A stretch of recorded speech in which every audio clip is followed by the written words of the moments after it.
ಕಳೆದ 2 ತಿಂಗಳುಗಳಿಂದ ಸತತವಾಗಿ ಏನು ಮಳೆ ಬರ್ತಾ ಇದೆ. ಬಹುಶಃ ರೈತರೆಲ್ಲ ಹೇಳೋ ಪ್ರಕಾರ ಕಳೆದ 30-40 ವರ್ಷದಲ್ಲಿ ಈ ರೀತಿ ಮಳೆ ನೋಡಿರಲಿಲ್ಲ. 60-70% ಅಷ್ಟು ಹೆಚ್ಚು ಮಳೆ ಆಗಿರುವಂತದ್ದು. ವಿಶೇಷವಾಗಿ ಕಲ್ಯಾಣ ಕರ್ನಾಟಕ, ಬೀದರ್ ಇರ್ಬೋದು, ಗುಲ್ಬರ್ಗ, ಯಾದಗಿರಿ ಜಿಲ್ಲೆ, ಇದ್ರ ಪರಿಣಾಮ ರೈತ ಬೆಳೆದಿರ್ತಕ್ಕಂಥ ಬೆಳೆ ತೊಗರಿ ಇರ್ಬೋದು, ಉದ್ದು ಇರ್ಬೋದು, ಹೆಸರು ಇರ್ಬೋದು, ಸಂಪೂರ್ಣವಾಗಿ ನಾಶ ಆಗಿರುವಂತದ್ದು. 70-80% ಅಷ್ಟು ಹಾಳಾಗಿದೆ ಸಂಪೂರ್ಣವಾಗಿ. ಹತ್ತಿನೂ ಕೂಡ ಹಾಳಾಗಿದೆ. ಕೆಲವು ಕಡೆ ಈ ಭಾಗದಲ್ಲಿ, ಅಫ್ಜಲ್ಪುರ ಭಾಗದಲ್ಲಿ ಕಬ್ಬುನು ಕೂಡ ಸ್ವಲ್ಪ ತೊಂದರೆ ಆಗಿದೆ ಅಂತ ಹೇಳಿ ನಮ್ಮ ರೈತರು ಮಾತನಾಡ್ತಾ ಇದ್ರು. ಒಂದು ಕಡೆ ಅತಿವೃಷ್ಟಿಯ ಪರಿಣಾಮ, ಮತ್ತೊಂದು ಕಡೆ ಮಹಾರಾಷ್ಟ್ರದ ಎಲ್ಲ ಜಲಾಶಯಗಳಿಂದ ಏನೋ ನೀರನ್ನ ಬಿಟ್ಟಿದ್ದಾರೆ. ಹೊರ ಹರಿವು ಹೆಚ್ಚಾಗಿರುವುದರಿಂದ ಒಂದು ರೀತಿ ರೈತರಿಗೆ ಗಾಯದ ಮೇಲೆ ಬರೆ ಎಳೆದಂತಾಗಿದೆ. ದುರಂತ ಏನಪ್ಪಾ ಅಂತ ಹೇಳಿದ್ರೆ, ಏನು ರಾಜ್ಯ ಸರ್ಕಾರ ತತ್ಕ್ಷಣ ರೈತರ ಕಷ್ಟಕ್ಕೆ ಸ್ಪಂದನೆ ಮಾಡಬೇಕಾಗಿತ್ತು, ಧಾವಿಸ್ಬೇಕಾಗಿತ್ತು. ಆ ಆತಂಕ, ದುಗುಡ ಇದೇನು ಕೂಡ ರಾಜ್ಯ ಸರ್ಕಾರದಲ್ಲಿ ಕಾಣ್ತಾ ಇಲ್ಲ. ಪಾಪ ರೈತರು ಕಂಗಾಲಾಗಿ ಇವತ್ತು ಬೀದಿಗಿಳಿಯುವಂತ ಪರಿಸ್ಥಿತಿ ನಿರ್ಮಾಣ ಆದ್ರೂ ಸಹ ಉಸ್ತುವಾರಿ ಸಚಿವರು ಅನ್ಸ್ಕೊಂಡಿರ್ತಕ್ಕಂಥವ್ರು, ಬೀದರ್ ಜಿಲ್ಲೆ ಇರ್ಬೋದು, ಗುಲ್ಬರ್ಗ ಇರ್ಬೋದು, ಯಾದಗಿರಿ ಜಿಲ್ಲೆ ಇರ್ಬೋದು, ರಾಯಚೂರು ಇರ್ಬೋದು, ಕೊಪ್ಪಳ ಜಿಲ್ಲೆ, ವೈಮಾನಿಕ ಸಮೀಕ್ಷೆ ಬಗ್ಗೆ ಮಾತನಾಡ್ತಾ ಇದ್ದಾರೆ ವಿನಃ ಒಂದು ರೈತರ ಹೊಲಕ್ಕೆ ಭೇಟಿಯನ್ನ ನೀಡಬೇಕು, ರೈತರ ಸಂಕಷ್ಟವನ್ನು ನೇರವಾಗಿ ಆಲಿಸಬೇಕು ಅಂತಕ್ಕಂಥ ಮನಸ್ಥಿತಿಯಲ್ಲೂ ಕೂಡ ರಾಜ್ಯ ಸರ್ಕಾರ ಇಲ್ಲದೆ ಇರುವಂತದ್ದು. ಇದು ನಿಜವಾಗ್ಲೂ ಕೂಡ ದುರಂತ, ನಾಡಿನ ದುರಂತ. ನಾನು ಮುಖ್ಯಮಂತ್ರಿಗಳಲ್ಲಿ ಆಗ್ರಹ ಮಾಡ್ತೇನೆ, ರೈತರ ವಿಚಾರದಲ್ಲಿ ಹುಡುಗಾಟಿಕೆ ಆಡಬಾರ್ದು ರಾಜ್ಯ ಸರ್ಕಾರ.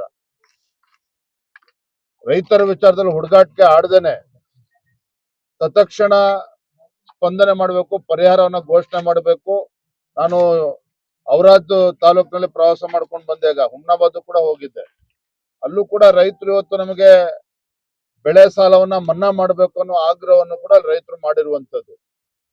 ನಾನು ಮೊನ್ನೆ ಮುಖ್ಯಮಂತ್ರಿ ಹೇಳೋದಕ್ಕೆ ಇಷ್ಟಪಡ್ತೇನೆ, ಬಹುಶಃ ಅವ್ರು ಮರ್ತಿರ್ಬೋದು. ಇದೇನು ರಾಜ್ಯದಲ್ಲಿ ಮೊದಲ ಬಾರಿ ಏನಲ್ಲ.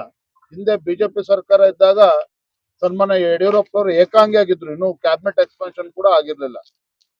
ಆದ್ರೆ ಅವರು ವೈಮಾನಿಕ ಸಮೀಕ್ಷೆ ಜೊತೆಗೆ ಗುಲ್ಬರ್ಗ, ರಾಯಚೂರು, ಕೊಪ್ಪಳ, ಬಳ್ಳಾರಿ, ಬೆಳಗಾವಿ ಜಿಲ್ಲೆ ಸ್ವತಃ ಅವರೇ ಹೋಗಿ, ಕಾರಜೋಳ ಸಾಹೇಬ್ರು ಇದ್ರು ಆ ಟೈಮಲ್ಲಿ, ಸಚಿವರು ಇರಲಿಲ್ಲ ಇನ್ನೂ ಕೂಡ, ರೈತ ನಾಯಕ ಎಲ್ಲ ಮಾಜಿ ಸಚಿವರನ್ನ ಕರ್ಕೊಂಡು ಸ್ವತಃ ಯಡಿಯೂರಪ್ಪನವರು ಅಖಾಡಕ್ಕೆ ಇಳಿದಿದ್ರು.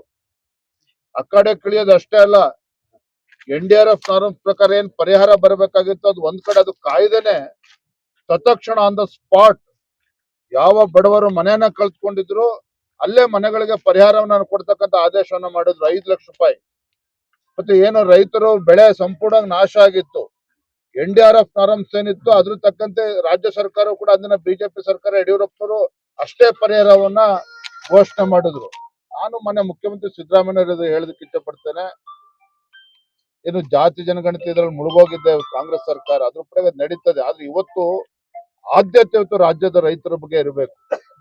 ಈ ನಾಡಿನ ಬೆನ್ನೆಲುಬಾಗಿರುವಂತಹ ರೈತ ಇವತ್ತು ಸಂಕಷ್ಟದಲ್ಲಿ ಸಿಲುಕಿ ಹಾಕಿಕೊಂಡಿದ್ದಾನೆ. ಹಾಗಾಗಿ ರೈತರ ವಿಚಾರದಲ್ಲಿ ಹುಡುಗಾಟಿಕೆ ಆಡದೇನೆ ಇವತ್ತು ತಕ್ಷಣ ಪರಿಹಾರವನ್ನು ಕೂಡ ಘೋಷಣೆ ಮಾಡಬೇಕು. ಇದಕ್ಕೆಲ್ಲದಕ್ಕಿಂತ ಮಿಗಿಲಾಗಿ ದಯಮಾಡಿ ನಾನು ಈ ನಾಡಿನ ರೈತರ ಪರವಾಗಿ, ವಿಶೇಷವಾಗಿ ಕಲ್ಯಾಣ ಕರ್ನಾಟಕದ ರೈತರ ಪರವಾಗಿ ಕೈ ಮುಗಿದು ರಾಜ್ಯದ ಮುಖ್ಯಮಂತ್ರಿಗಳು ವಿನಂತಿ ಮಾಡ್ತೇನೆ. ಏನ್ ಮಾಡ್ತಾ ಇದ್ರೆ ನಿಮ್ ಕೃಷಿ ಸಚಿವರು, ಏನ್ ಮಾಡ್ತಾ ಇದ್ರೆ ನಿಮ್ ಕಂದಾಯ ಸಚಿವರು, ಏನ್ ಮಾಡ್ತಾ ಇದ್ರೆ ನಿಮ್ಮ ಜಿಲ್ಲೆಯ ಉಸ್ತುವಾರಿ ಸಚಿವರುಗಳು? ಜಿಲ್ಲೆನಲ್ಲಿ ಡಿಸ್ಟ್ರಿಕ್ಟ್ ಹೆಡ್ ಕ್ವಾರ್ಟರ್ಸ್ ಅಲ್ಲಿ ಕುತ್ಕೊಂಡು ಅಲ್ಲಿ DC ಜೊತೆ ಚರ್ಚೆ ಮಾಡಿದ್ರು ಸಾಕಾಗಾದ್ರೆ, ಇಲ್ಲಿರ್ತಕ್ಕಂಥ ಉಸ್ತುವಾರಿ ಸಚಿವರಂತೂ ಆಕಾಶದಲ್ಲೇ ಇರ್ತಾರೆ, ಅವರಂತೂ ನೆಲದ ಮೇಲೆ ಇಳಿಯೋದೇ ಇಲ್ಲ. ಕನಿಷ್ಠ ಇಂಥ ಸಂದರ್ಭದಲ್ಲಾದ್ರೂ ಕೂಡ ಇಡೀ ರಾಜ್ಯಕ್ಕೆ ಪಾಠ ಹೇಳ್ಕೊಡ್ತಾರೆ ಪ್ರಿಯಾಂಕಾ ಖರ್ಗೆ ಅವರು. ಇಂಥ ಸಂದರ್ಭದಲ್ಲಾದ್ರೂ ಕೂಡ ಸ್ವಲ್ಪ ಭೂಮಿಗೆ ಇಳಿದು ರೈತರ ಹೊಲಕ್ಕೆ ಭೇಟಿ ಕೊಟ್ಟು, ರೈತರಿಗೆ ಭೇಟಿಯನ್ನು ಕೊಟ್ಟು ಆ ಸಂಕಷ್ಟಕ್ಕೆ ಸ್ಪಂದನೆ ಮಾಡಬೇಕು. ರಾಜ್ಯ ಸರ್ಕಾರ ಜವಾಬ್ದಾರಿಯನ್ನು ಹೊರಬೇಕು. ಗ್ಯಾರಂಟಿ ನ್ಯೂಸ್, ಸುದ್ದಿ ಖಚಿತ, ನ್ಯಾಯ ನಿಶ್ಚಿತ.